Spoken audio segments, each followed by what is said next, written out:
राधे राधे गुरुजी जी। आज आपने कथा में रावण और माता सीता के बारे में बताया था। हाँ, तो माता सीता तो देवी थी, तो उनको अग्नि परीक्षा क्यों देनी पड़ी? पुण्यात्माओं, जब सीता जी को रामचंद्र जी लाने लगे रावण का वध करके लंका का राज्य विभीषण को देकर, तब श्री रामचंद्र जी ने कहा था कि मैं तेरी परीक्षा लूंगा और यदि परीक्षा में सफल होगी तो मैं ले चलूंगा, नहीं तो नहीं ले चलूंगा। मैं तुझे अग्नि में जलाऊंगा। नमस्कार दोस्तों, स्वागत है आपका एक और महत्वपूर्ण वीडियो में। दोस्तों, आज की वीडियो छोड़कर बिल्कुल भी कहीं मत जाइएगा, क्योंकि आज की वीडियो में नौदाजी माँ जी की परिश्रम में उनकी एक शिष्या ने बहुत ही महत्वपूर्ण सवाल किया है। उन्होंने यह सवाल किया है कि सीता माता तो स्वयं देवी जी का अवतार थी, यानी लक्ष्मी जी का अवतार थी, तो उनको अग्नि परीक्षा क्यों देनी पड़ी महाराज जी? दोस्तों, इस टॉपिक को लेकर हम दो संतों के विचार जानेंगे। पहले जानेंगे नौदाजी महाराज जी के विचार और फिर जानेंगे संत रामपाल जी महाराज जी के विचार। दोस्तों, पहले जान लेते हैं नौदाजी महाराज जी के विचार। राधे राधे गुरुजी जी। आज आपने कथा में रावण और माता सीता के बारे में बताया था। हाँ, तो माता सीता तो देवी थी, तो उनको अग्नि परीक्षा क्यों देनी पड़ी?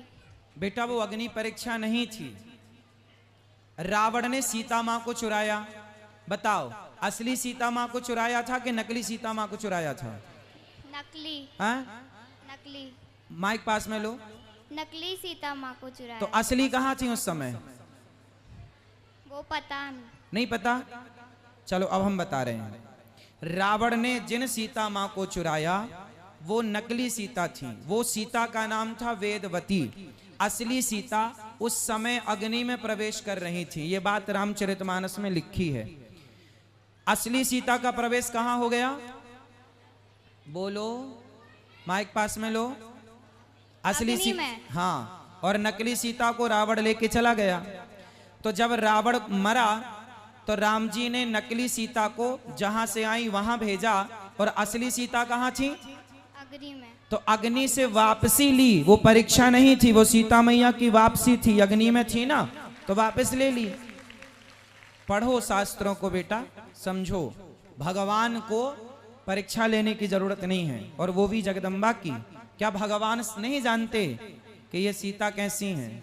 वो तो संसार के मूर्ख लोग माता सीता पर लांछन लगाते हैं, वरना भगवान को तो क्या नहीं पता कौन पवित्र है कौन अपवित्र है, किसके मन में क्या है, भगवान से क्या छिपा है। ठीक है? तो असली सीता की वापसी थी वो लीला के बाद। ये कथा में हम सुनाएंगे, परसों या नरसों की कथा में हम ये सब चीजें सुनाएंगे, या कल ही हो सके तो कल ही सुनाएंगे। सब चीजें सुनाएंगे आप लोगों को। को अब जानते हैं संत रामपाल जी महाराज जी के विचार। श्री विष्णु जी के अवतार श्री कृष्ण जी, श्री रामचंद्र जी, श्री रामचंद्र के रूप में राजा दशरथ के घर जन्म जब श्री विष्णु जी का हुआ, युवा हुए, युवा होते विवाह हुआ, विवाह होते ही वनवास हुआ, वनवास से सीता का हरण हुआ, यानी उसकी पत्नी का रावण उठा ले गया, और फिर रावण के साथ युद्ध हुआ। पुण्यात्माओं, करोड़ों व्यक्ति मारे गए वहां पर। तब सीता की वापसी हुई।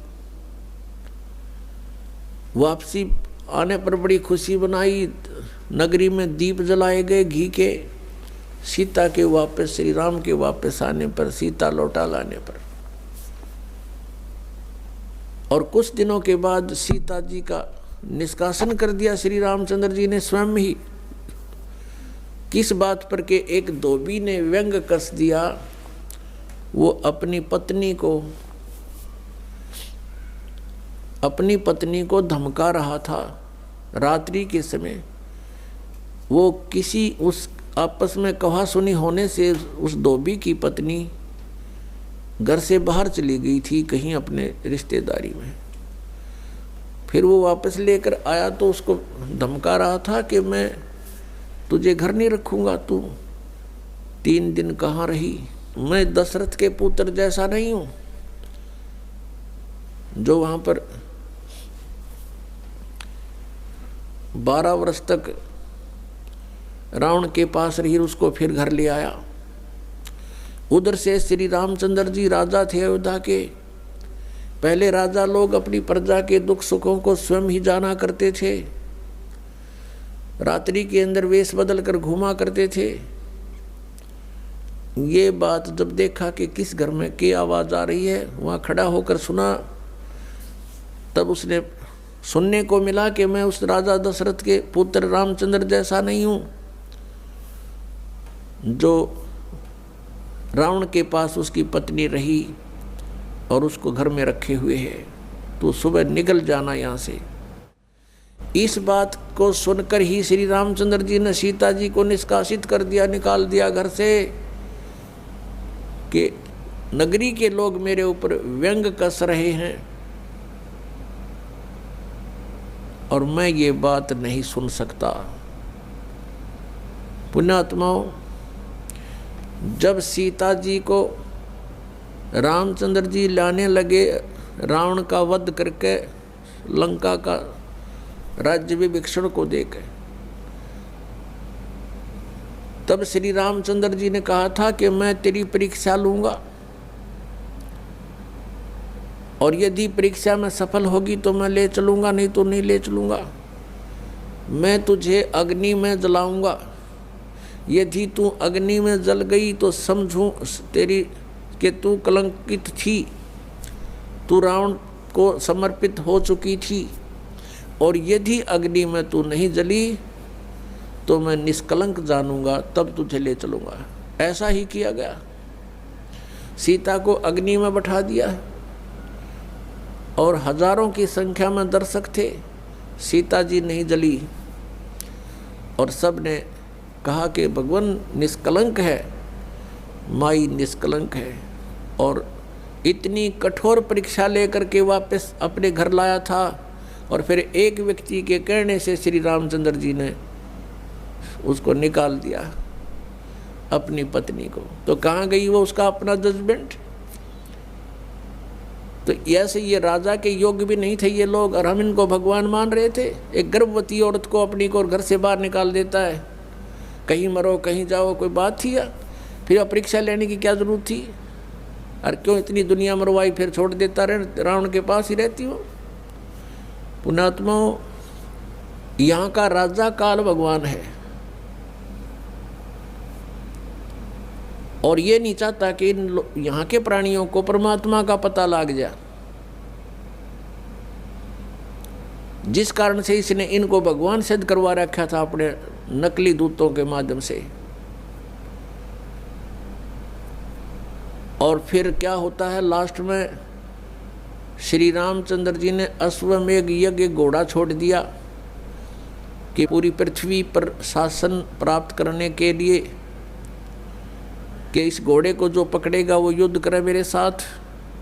वो घोड़ा उन्हीं के पुत्रों ने, जो सीता जी ने बाहर जाके जन्म दिया था ऋषि वाल्मीकि की कुटिया में, एक पुत्र गर्भ में था, दूसरा फिर वाल्मीकि जी की मिसअंडरस्टैंडिंग के कारण एक घास से यानी कुसा से, या घास होती है डाब, इससे एक लड़का बनाया था। ये अलग कहानी है, फिर बताएंगे। तो वो लव और कुश नाम से प्रसिद्ध हुए। लव तो सीता के गर्भ से जन्म हुआ था और कुश को वाल्मीकि जी ने अपनी भक्ति शक्ति से उसको बनाया था।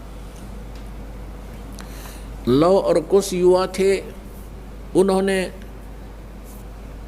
वो श्री रामचंद्र जी का घोड़ा पकड़ लिया। फिर उनका पिता पुत्रों का युद्ध हुआ तो दोनों ने छक्के छुड़ा दिए राम के, और सीता जी फिर भी उनके हाथ नहीं आई और वो पृथ्वी के अंदर समा गई।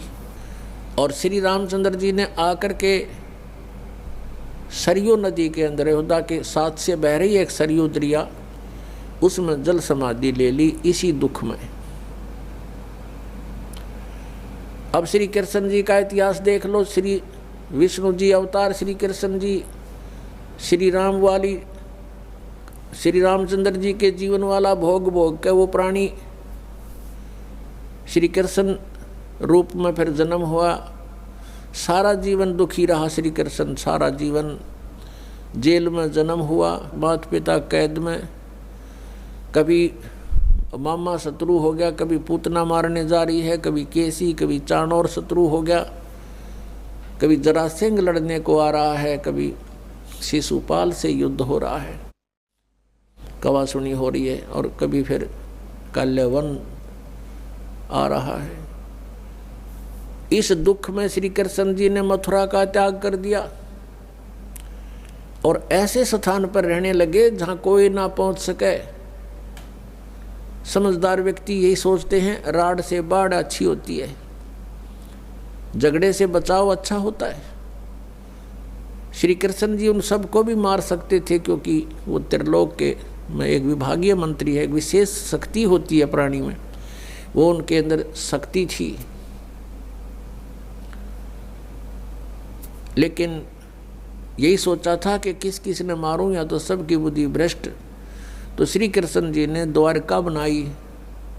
समुद्र के बीच में एक टापू था जिसका केवल एक गेट था, द्वारिका, एक द्वार की नगरी। और ये सोच करके वहाँ यदि इतनी दूर, पहले तो कोई आवेगा नहीं, ऐसे स्थान पर जा रहे हम, और वहाँ कोई आवेगा युद्ध करने तो हम एक ही तरफ से उसका सामना कर सकते हैं, इसलिए एक गेट था उसका, और बाकी 3 समुद्र था 3 तरफ। तो वहाँ श्री कृष्ण जी चले गए, अपना अधिकतर सारा ही जीवन वहाँ व्यतीत किया। यहाँ तो ज़्यादा से ज़्यादा 18 साल के 20 वर्ष के तक यहाँ रहे थे द्वारका में, और बाकी फिर लगभग 200 वर्ष तक जिए थे श्री कृष्ण जी, और बाकी का समय द्वारका में व्यतीत किया था उन्होंने। तो अब ये जो लोग अनजान संत ऋषि, ये गुरु नकली हमें भ्रमित करते हैं कि द्वारका का, उस गोवर्धन का की परिक्रमा करनी चाहिए और वृंदावन अवश्य जाना चाहिए, मथुरा में अवश्य जाना चाहिए, वहाँ हमारे भगवान ने लीला की है, उनके चरण कमल टिके हैं, वहाँ घूमा करते थे, स्नान किया करते थे।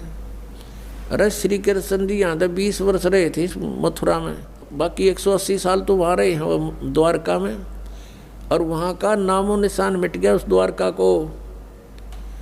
इसलिए वहाँ ख़त्म की द्वारका, समुद्र में डूब गई श्री कृष्ण जी की मृत्यु के बाद, और यादों का विनाश हो गया था, आपस में लड़के मर गए थे, और जो बाकी शेष औरतें बची थी उनको अर्जुन ले आया था, सब खाली हो गई थी द्वारका।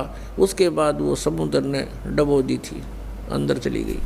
कारण यही था कि भगवान ने सोचा कि यहाँ आएंगे फिर ये धक्के खान द्वारका में इतनी दूर, इसलिए उसका नामो निशान मिटवा दिया था। अगर आज द्वारका होती तो ये नकली कहते द्वारका में भगवान रहे थे, वहाँ जाया करो, वहाँ बहुत पुण्य होता है। उस द्वारका में तो सत्यानाश होया था, सारे यादव कटका मर गए थे वहाँ पर। आज भी जाते हैं वहाँ बहुत से श्रद्धालु।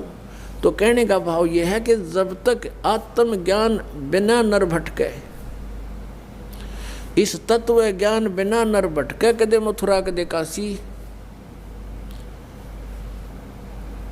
फिर श्री कृष्ण जी का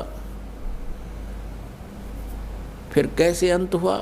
श्री कृष्ण जी के सामने पूरा यादव कुल आपस में लड़का मर गया, पोते पड़पोते रिश्तेदार सब आपस में कटका मर गए। और वो सारा सांग देख कर, वो सारा अनर्थ देख कर जब श्री कृष्ण जी की मृत्यु हुई, एक परिवार के सामने एक आधे की मृत्यु हो जाती है, उसका कलेजा फट जाता है, रो रो के पागल हो जाता है इंसान। तो पुण्यात्माओं, आज तक हमें सत्यनारायण कथा नहीं मिली थी, और ये सत्य कथा है। सत्यनारायण का अर्थ है सच्चा भगवान, और सच्चे भगवान की सच्ची कहानी, सच्ची कथाएं। तो प्रसंग चल रहा है कि परमात्मा ने बताया कि तुम जब तक जन्म और मृत्यु के अंदर हो, सुख नहीं हो सकता, शांति नहीं हो सकती। अब इंद्र सोचता है ब्रह्मा विष्णु महेश सुखी होंगे। अब इन ब्रह्मा विष्णु महेश की आप देख रहे हो, श्री राम की, श्री विष्णु जी की, श्री कृष्ण जी की कैसे दुर्गति हुई। श्री कृष्ण यानी ब्रह्मा विष्णु महेश सोचते हैं कि परमात्मा कोई और है, हम सुखी नहीं हैं।